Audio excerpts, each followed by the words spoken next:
This is lesson 1.6 on square root equations.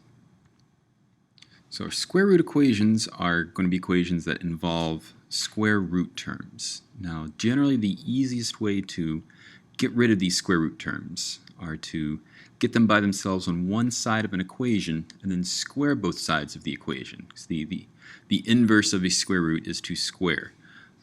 Now, unlike multiplying both sides of an equation by a number or adding or subtracting both sides of an equation by the same number, when we square both sides of an equation, that actually has the potential to affect our solutions. So when we have equations where we need to do that, we need to take special care to make sure that we haven't picked up any stray solutions along the way. Alright, so I wanted to give a quick demonstration of what I mean, how squaring both sides of an equation can pick up what we call extraneous solutions. So let's take a look at this extremely simple equation, x minus 3 equals 0. We pretty much instantly know that that's just, of course, going to be x equals 3. But let me show you an interesting, a more bizarre way of solving this. So this equation, x minus 3 equals 0, notice if I add 1 to both sides, just, I don't know, because it seems like a good idea at the time, it becomes this equation. At this point, if once again, just because it seems like a good idea at the time, I decide to square both sides of the equation, my equation will become, my left-hand side will be x squared minus 4x plus 4 equals 1. So my nice simple linear equation from before is now, it's not very complicated, but it is now a quadratic equation, which is significantly more difficult to solve. So here we're going to try our luck with factoring this. X squared minus 4x, I subtract 1 from both sides. This becomes plus 3. And now I factor two numbers whose product is 3, their sum is 4. That's going to be 1 and 3. So x minus 1, x minus 3. So my two solutions then are x equals 1 or x equals 3. But what in the world happened here? We said before our solution was 3. Here we got two solutions, x equals 1, x equals 3. Now if we go back and check, x equals 3 looks just fine. That is going to give us 0 as expected. 1, however, that doesn't work at all. 1 minus 3 is negative 2. That is not 0. So did we mess up somewhere? No, we're actually fine. The mistake, if we can call that, was at this point right here. We squared both sides of the equation. When we plug in 1 or 3 into our equation at this point right here, notice we get a true statement back. When I plug in 1, I have negative 1 squared equals 1 squared. That's 1 equals 1, a true statement. When I plug in 3, that gives me 3 minus 2, 1 squared equals 1 squared. 1 equals 1. That's also true. So our method isn't lying to us, but we have to be careful here. When we square both sides of an equation, it changes the equation. It's not the same. So in these problems, when we are going to have to square both sides of the equation, we must check our solution. We need to plug in all solutions into the original equation to make sure that they are in fact solutions of that equation. Alright, so let's consider this example. So we want to solve this equation. Square root of x minus 4 equals x minus 6.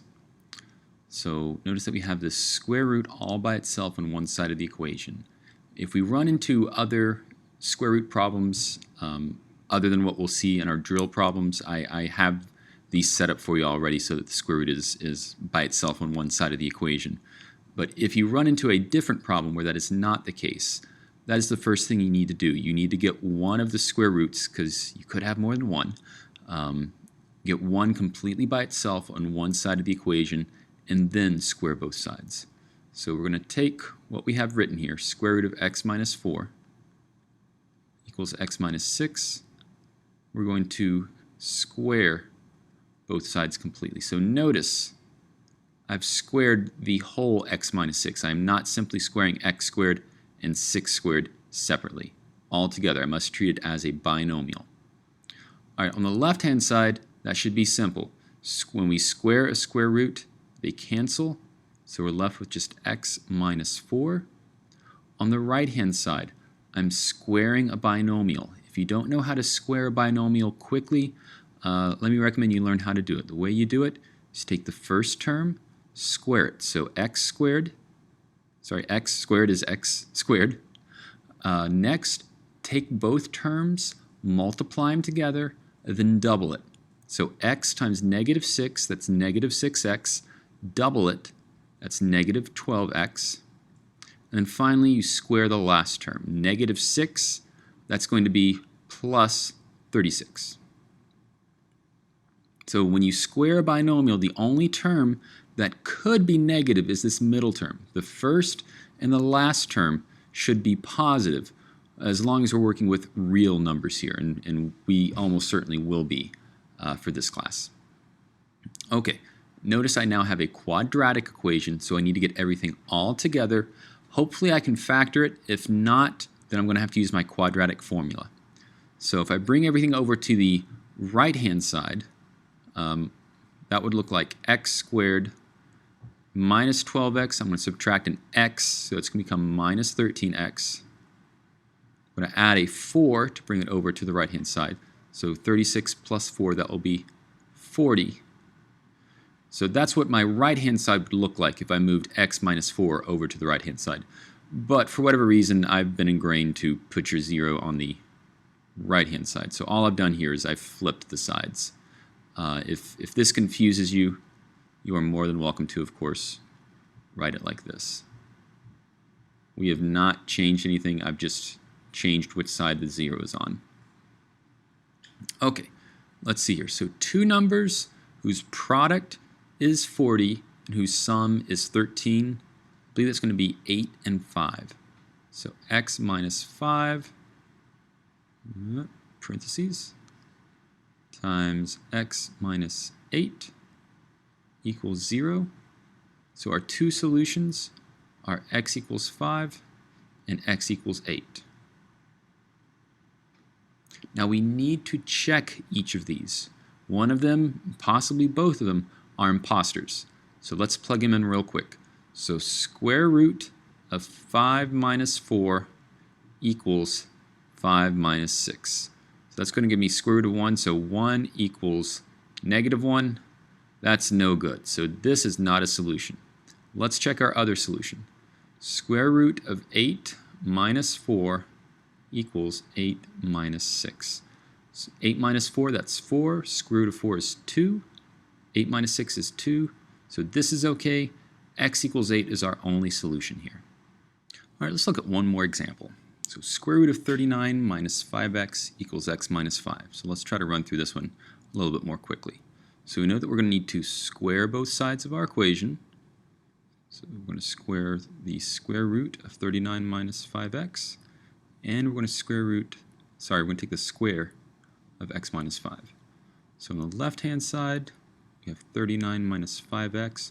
On the right-hand side, squaring that binomial quickly, we know that we're going to get x squared minus 10x plus 25. All right, we get everything all together on one side of the equation. So that's going to give us x squared. I'm going to add 5x, so it's going to give me minus 5x. I'm going to subtract 39 from both sides. So 29 minus 35, let's see, I believe it's going to be negative 14 equals 0. All right, two numbers, product is 14, their difference is 5. That's going to be 2 and 7. So we want the bigger number to have the same sign as this, so we'll have x minus 7 times x plus 2. So our two possible solutions are x equals 7 and x equals negative 2. We need to check them though, so we need to plug them into our original equation. When we plug in x equals 7, that gives us 39 minus 35 equals 7 minus 5. So 39 minus 35, that's 4. Square root of 4 is 2 equals 2. So 7 looks good. Let's try negative 2 now. So square root of 39 minus 5 times negative 2, so that's going to be plus 10 equals negative 2 minus 5. So this is square root of 49, so 7 equals negative 7. That is no good. So x equals 7 is our only solution.